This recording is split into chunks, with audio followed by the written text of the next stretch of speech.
Do you want more for yourself as a coach or a professional? Do you want to level yourself up, thus impacting the ability for you to do your job and beyond? If so, you are in the right place. In this episode, I'm going to be taking you through 3 lessons that I've learned from working in the private sector on and off for the last 5 years, as well as full-time for the last complete year. So in this episode, I'll be giving you perspectives, different ways to think about how you can do your job, how you can change it up. And I know that you will get a lot of value out of this to help level yourself up as a professional. So let's do it.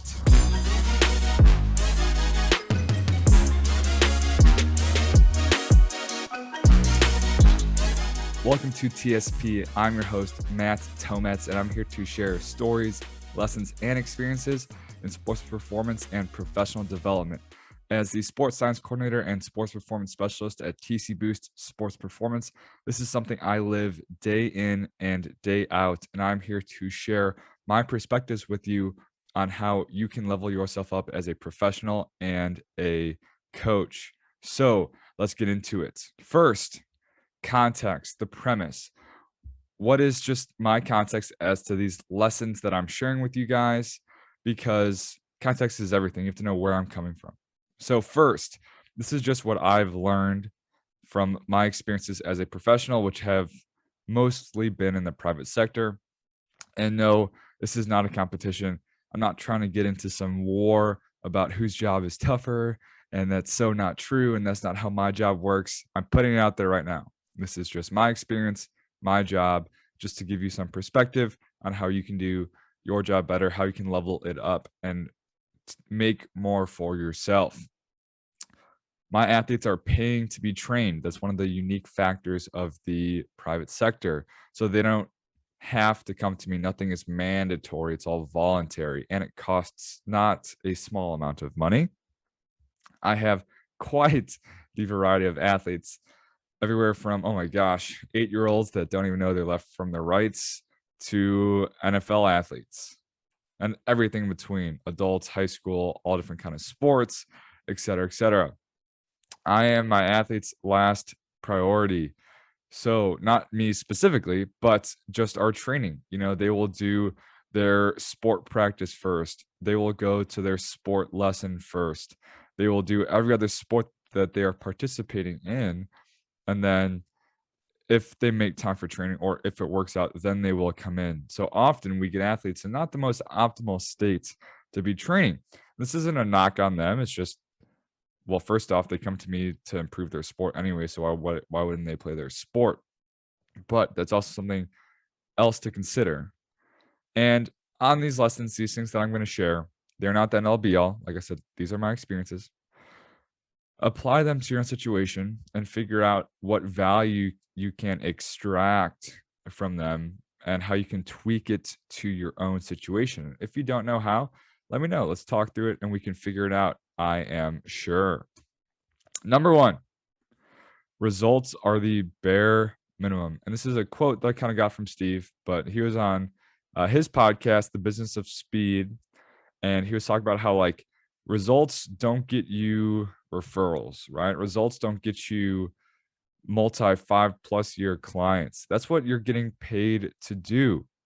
And people kind of hang their hat on, oh, I get people bigger, faster, stronger. It's like, and just referencing a TikTok thing. And speaking of TikTok, I'm glad that you brought it up, listener. Is I saw this one where this guy was like, my job pays me just enough not to quit, so I'm going to do just enough not to get fired.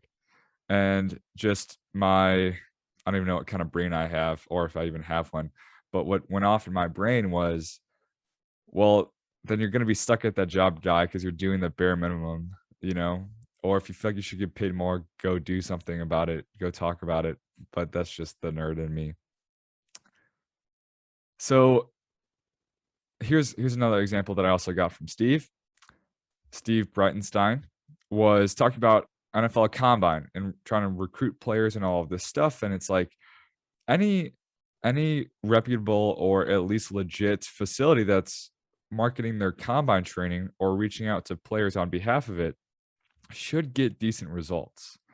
So if that's what you're going to hang your hat on and just tout as like the reason why they should be training with you, well, what else? Like what's different about your facility? Like if I can go to a facility that's in Florida or Arizona and get the same results as opposed to staying in the ever so consistent weather Midwest, and yes, that was sarcasm, the cold Midwest in January and February, well, why would I do that? You know? And this conversation, the example Steve gave was like, because here it's a small group,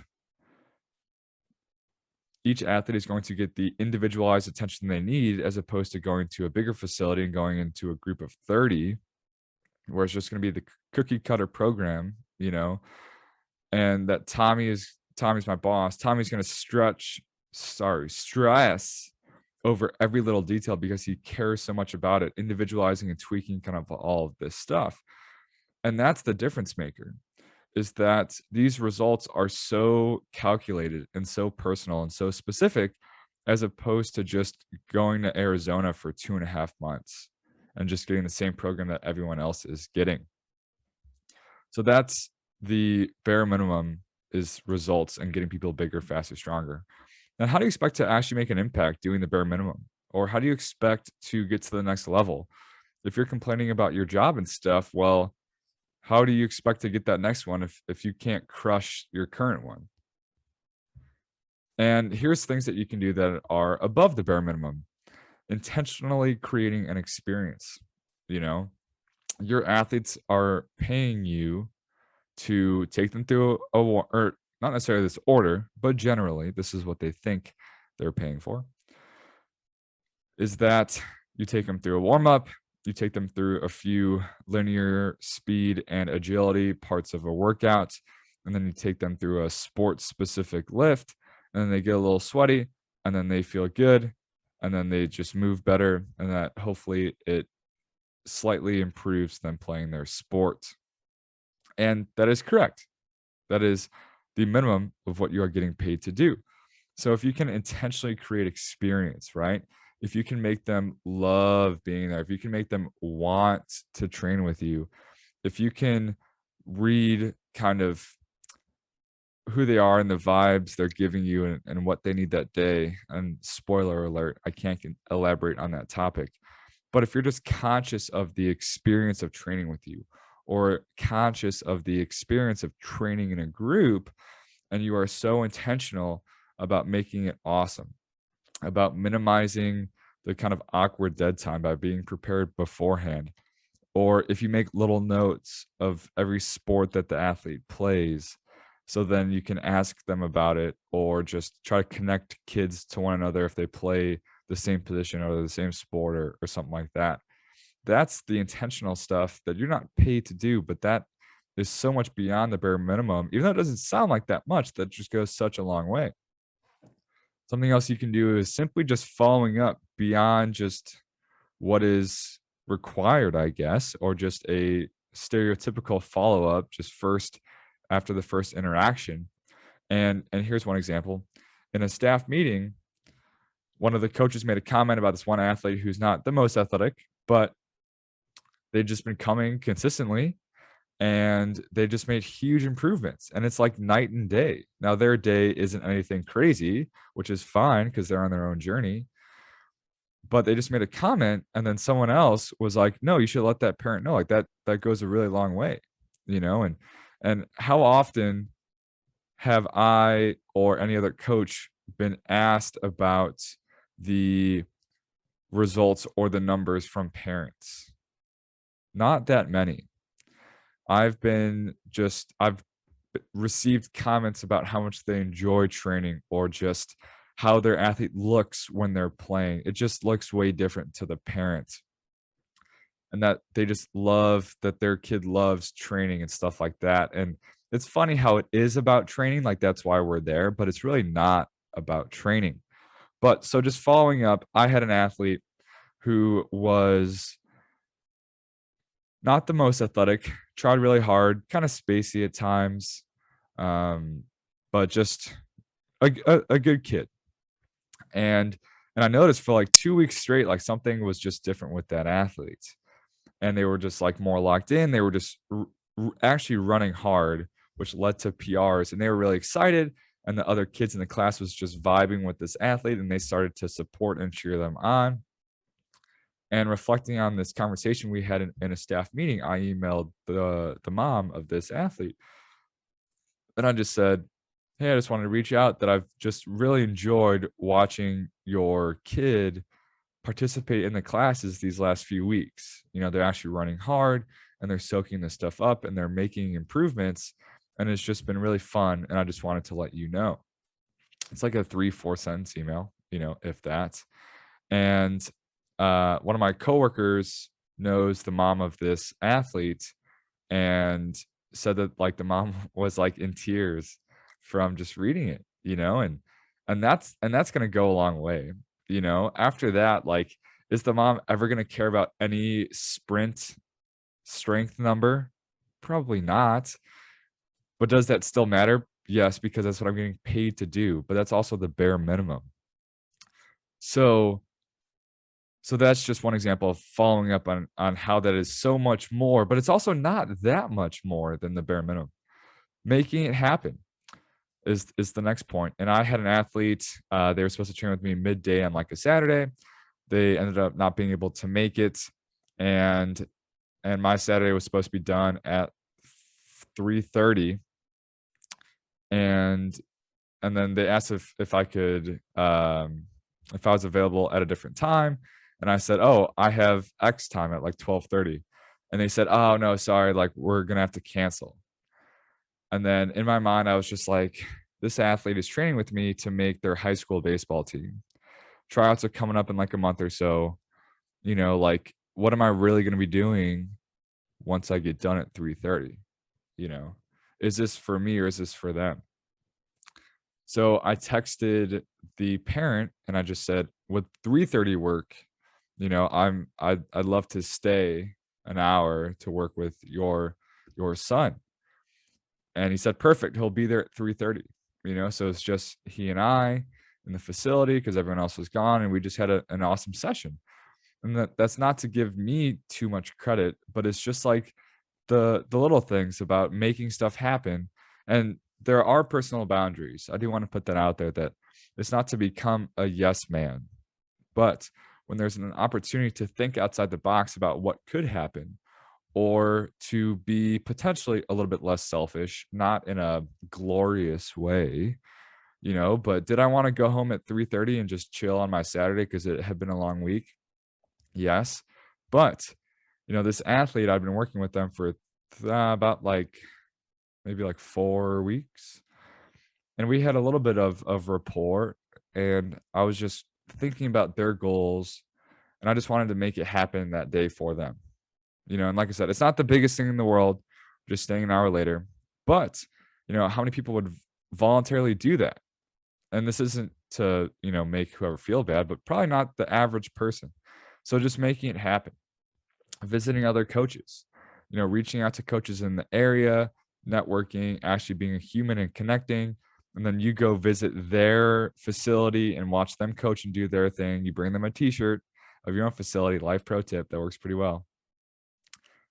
And then they really enjoy it, and then they come to your facility, and then there's this new coach that's interacting with all of your colleagues, or if they have athletes if that other coach has athletes or people that they know that are closer to your facility, they might give you a referral, because if you take the initiative to reach out, hop on the phone, chat, be a human, drive out, go chat with them, they enjoyed all of that so much that they come and watch you do your thing in real time, then they feel comfortable referring people to you.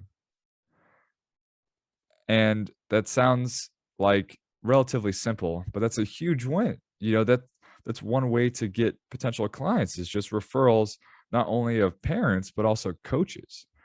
And that's just one example of how creating a relationship like that could greatly work out. And the example that I said, that coach is now networking and connecting with your colleagues because you went and made it happen. You did above the bare minimum for your colleagues.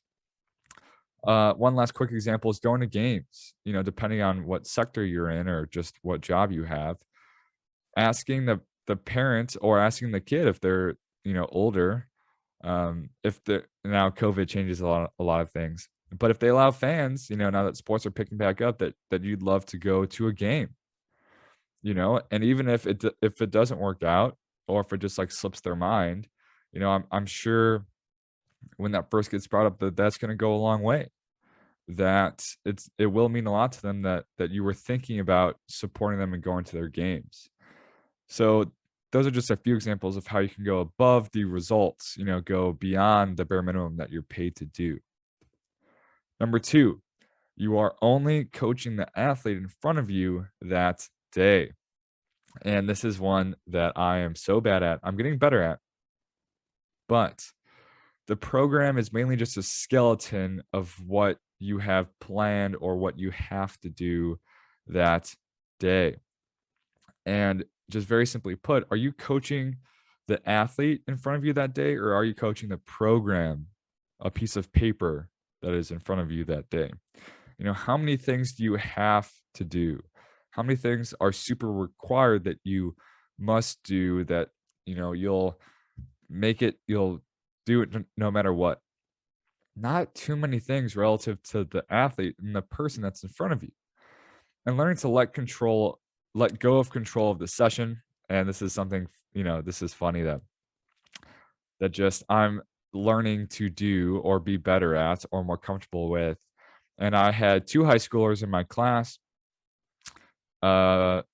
freshman, sophomore, so younger, kind of awkward, quieter, but they've been coming for a while, maybe 2 months, just usually with bigger classes. And for some reason, well, not for some reason, but I know why, we were just having a good time. We were just chatting, conversing, and our top speed component of the day ran a little long, and I was keeping my eye on the clock just to make sure that we were kind of going through the workout.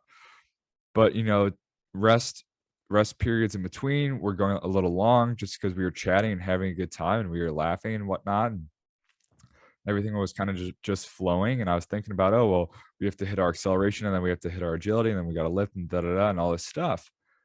But Wednesday is our top speed emphasis day. So it's like, what do we really have to do? And what do these athletes need? I was like, well, we're just having a great time. They're not the most elite athletes. And this top speed work is making progress. So I'm going to take the acceleration out of the workout today. We're going to get a ton of high quality top speed work in and then hit our agility. And this might sound like rocket science, but how many times have you specifically omitted or just not hit a certain thing on your program that you wrote down intentionally? That you were okay, that you had reasons as to why you didn't do it that day. And if you can justify and kind of talk through why you did or did not do certain things, I think that that's totally fine. So I had the skeleton of what we were supposed to do today. And top speed emphasis that ran a little long, and I let it run long. And these athletes I thought could have benefited more from from agility anyways, because we did acceleration on Monday. So I thought that was just, and then I go, Steve, like I'm letting go of control. He's like, oh yeah, totally. Like, sure you are. And I'm like, no. Like, listen. So I was just proud of myself for like learning how to let chaos be chaos a little bit. Believe it or not, I might be a control freak. And a lot of this is the result of me being the last priority. When athletes show up 5-10 minutes late, when athletes are banged up because they've had just so much sport, or when they come to me and I'm like their third training session of the day, well, am I coaching that piece of paper or am I coaching the athlete in front of me? And also within one class, I'll have 8 middle schoolers, and I'll have middle schoolers that have been training at TC Boost for years, 3-4 years since they were in the youth class, and all of the athletes that are there on day one that are just like deer in headlights. Like, there's this facility and all these people, appropriate amount of people, and there's all these people and this music, and there's all and there's these speed training things and da da da da. And just being able to be conscious of that, those are factors to consider. So, second slide on you are only coaching the athlete in front of you that day, this concept of microdosing. So, microdosing, like um, more training specific for all of my people that love training content. Yes, I will talk a little bit about training. And this was funny because someone commented on one of my Instagram posts. I posted just a try set of a baseball specific lift that I did with some of my clients, and they asked what phase we were in. Because in the caption, I said that these were progressions of exercises and relatively more advanced. And I just explained that, like, yes, they're progressions, but it's not necessarily like a super periodized plan. Like, of that partner session I had, one of them is in my class Monday, Wednesday, and I see them on Saturdays privately. And then the other person on Saturday that is part of that, like, partner private, I just see on Saturdays. And they come most Saturdays, but sometimes they miss. So it's like I have an athlete that's been training at TC Boost since they were in middle school, so multiple years. I have an athlete that's been training for about a year, once a week, if that. So it's like it's not necessarily the super periodized perfect plan, because also, like, people aren't paying that much money to have intentional, like, deload or like rest or recovery days. Now, those days are important when the athlete needs it on that specific day. I'm not saying that those days aren't important. I'm saying that, like, we are in the business of microdosing, giving them the best workout that day based on what they are giving to me or presenting to me for themselves as a person or as an athlete. So this just concept of microdosing, it's like, how do I give them the best training stimulus today? Because I could not see them for 1 week. I could not see them for 2 weeks if they just miss a week. They could be going into their sports season and I don't see them for a few months. So just this concept and learning how to give them the best stimulus that day, combining just some of the potential limitations that they bring to you, because I am their last priority if they're a little banged up or just tired, whatever it may be. And being cognizant of what each athlete needs from me. So this could be what they need from me as an athlete, so this microdosing concept, or this could be what do they need from me as a person, as in just like recognizing that it is so much more than it is about training, but it's also beyond training. Do they need, and this is a result of just reflecting on the many conversations that I have with a variety of clients. I have clients that are a little bit more intentional with their training. So they enjoy learning all of the behind the scenes and the whys and just more intentional conversations about stuff deeper than training. I have an athlete that we kind of just like BS about random stuff. We never really had like deep talks, and they don't really have aspirations to play college sports, but it's like, why do they love training with me? Is because they just relax and get a good workout and have a good time. And then I have athletes that are super into sports. So what do I say the first day, the first minute they come in is like, hey, what happened in the NBA this week? You're my plug for NBA content. We just talk about that. So I think it's important to be conscious of what does the athlete bring up on their. Oh, here's another example. There's an athlete, first session, it was an evaluation, high school athlete. They just tell me kind of their life story about how they were like overweight as a kid and they were bullied, and then they made all their friends hate them. And then, their parents weren't the big fans of them, and now they have sport and da da da. And I'm just like, oh my gosh, dude, like we just met, I didn't say that. But it's like, what do they need from me? They just needed an ear, for whatever reason. They felt really comfortable sharing that with me. So just being conscious of do they need, so microdosing, what's the best workout I can give them today based on what they're giving me, and what topics make their eyes light up.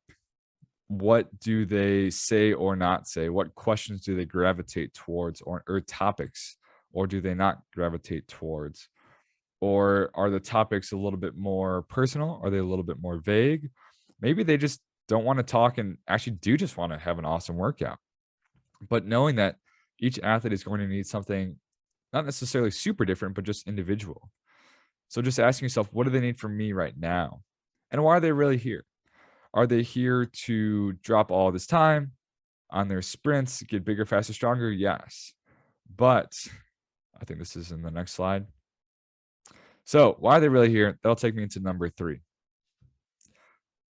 The third lesson is that you don't have as much influence in their performance as you think you do. Now, this might be a little bit different if you're in college and you see them 3 days a week for the duration of the year, 30 plus years, weeks of the year.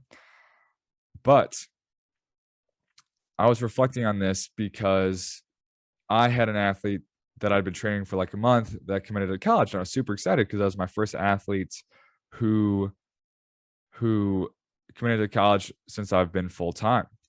And not that I was taking credit, but I was just really excited, just for that athlete because it's really exciting for them, and we had, somewhat of a connection. And then it's like they could have probably got that college scholarship before they ever started training here, or without even ever training here, And then there's an athlete who's going to play Division I baseball that joined the class of a newer coach on staff. And I was just watching this session and I was like, this coach is coaching this like super elite, one of the fastest athletes we have in the facility. And I was just like, not that they were taking credit or that this ever came up, but it's just like, what makes that athlete fast? Because they were fast before they ever started working with this coach. And this coach, not that they're bad, they're just new.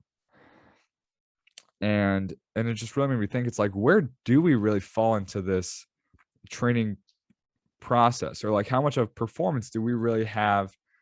How much influence do we really have on performance? Like, would they have been studs without us? Probably. Now, consequently, what is our job if they would have been, there's so many things that would lead them to success that we have no control over. We only see them 2-3 hours a week, maybe. So it's them being intentional about practicing their sport on their own, having parents who are willing to drive them to all of their lessons and practices and stuff like that. And just straight up like wanting it and having the mental capacity to compete and handle pressure. So without all those things, we can get them bigger, faster, stronger. But then, like, what does performance really boil down to? So it's just an interesting reflection on like, why am I really here? Or how much do I really impact their performance? And, let's say I do only see an athlete 2 hours a week. There's some athletes I only see 1 hour a week. Was it a waste?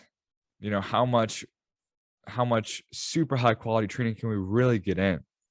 We can get some, not as much as 3 hours a week or 5 or whatever. But if I only see them 1 hour a week, let's say 3 out of the 4 weeks a month, for 3 out of the 4 months a year, was it a waste to train with me? Well, no. Well, why not? Because there's so many things beyond the actual training itself that you as a coach and professional can have influence on.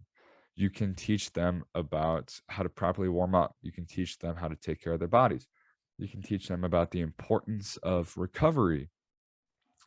And there's all these things that they can take away from your sessions together that are more than just the results and the numbers, because remember, the results are the bare minimum.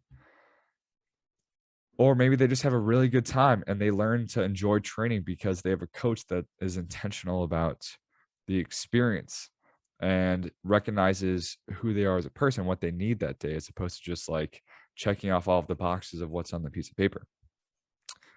And so mainly as they get older, you have less of an, I believe that in the private sector, you have less of an influence on their performance than you really think you do. Now, here's another example. This athlete, I remember training when I was an intern, when they were in the JV, the middle school class. And they recently came back in, their senior in high school, and they are committed to play college basketball. And I was just thinking like that's cool that like I was there, but like was them being in that class for, however many years they trained at TC Boost when they were in middle school really impacted their ability to get that college scholarship or not for that sport. And then I was just like, "Oh my gosh, like, probably not that much." Now I think it was important, for them to learn training and stuff like that. But all these examples, none of them have to do with the numbers or the results. So that was just an interesting moment of reflection. So why are they there? And this is a little bit more training so you're welcome to all you people that love training content. It's probably just to keep them on the field. What can and not to turn our sessions into an athletic training session or a physical therapy session, but what can they learn about mechanics, performing well, lifting, having foundational strength that's going to keep them on the field, because there's all these factors that contribute to performance that we don't have an influence on, such as their ability to handle pressure, the sport specific skills, et cetera, et cetera.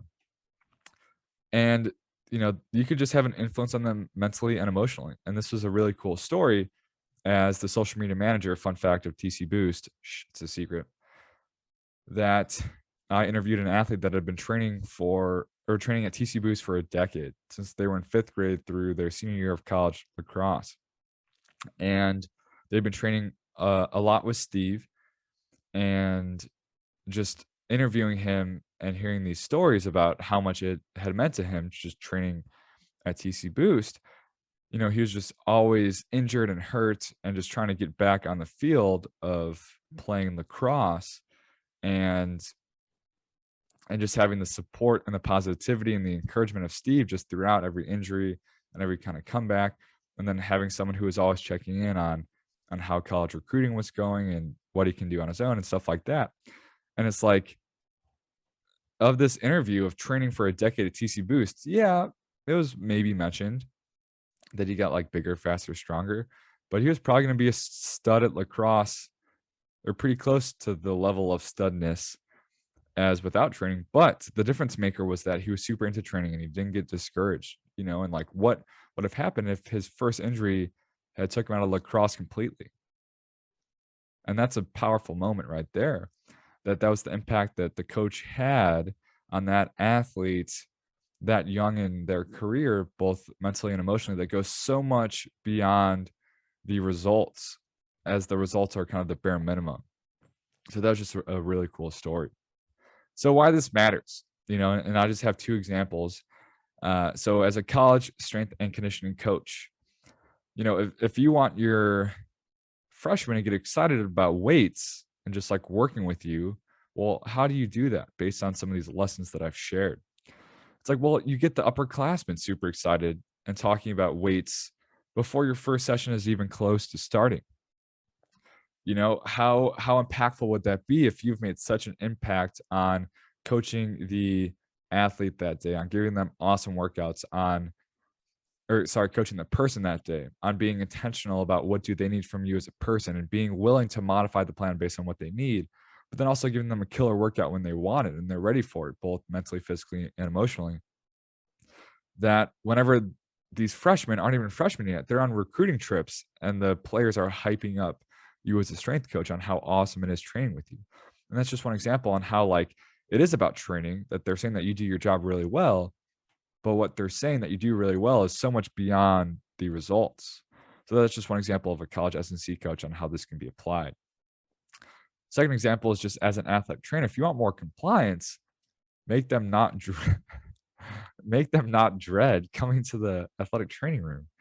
And I'm sure we've all gotten injured in our athletic careers, whether it was high school or college where you had an AT, or whether it was privately and you had a physical therapist. It's like, how many people were like excited to go to PT? It's relatively boring, slow paced. You just do the same kind of boring exercises. It's all about just being injured and the ability to not do stuff. Well, it's like, how do you make them excited? Well, it's like, what do they need from you that day? They probably just need someone to talk to, or at least talk to stuff that's not their injury. I'm sure they talk about that all the time. Their parents are checking in on them. They have to go to practice anyways, and they're just sitting on the sideline just thinking about it, and their teammates are always checking in on them. It's like, what do you think the last thing they want to do is? Talk about it more, So that's just one of those things where it's like they need more probably as a person than they do as an athlete that day. So just if you know how to hold a conversation, realize, their hobbies, what they enjoy talking about, being conscious of stuff like that, then that's how you get compliance, So it is about training and doing your job, but it's also not, which I think is interesting. Last thing, tomorrow, what can you do? Ask yourself these, well, it's supposed to be one question, but I just punctuated it.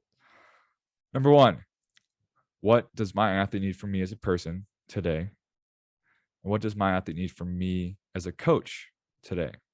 So my athlete, so me as a person, what can I give to them as a person? And my athlete, what can I give to them as a coach for them as an athlete? Because there's this duality of coach, person, athlete, person. How do those four things kind of intermingle and intertwine when you're working with someone? So it is about training, but it's also not. And hopefully these three lessons of the results being the bare minimum, that you are coaching the athlete in front of you that day, not necessarily the program, and that you don't have as much of an influence in their performance that you think you do. How can you put all those things together to help you do your job better, to help maximize your impact, to help level you up as a professional? So hopefully that made sense. Hopefully there were some light bulb moments. Hopefully my examples gave some kind of clarity and some context and helped you wrap your head around it. But the stuff it's hard. It's hard being intentional about this kind of stuff. It's hard knowing what to do. And this is something that I'm very bad at, that I want to get so much better at. But I know I'm on my way, and I'm better at it than I was a year ago, because I just want to be so good at this kind of stuff. And that's where it is so much more beyond the X's and O's. So hopefully that helps. Hopefully that can help you do your job better, and hopefully that can help maximize your impact you can have as a professional.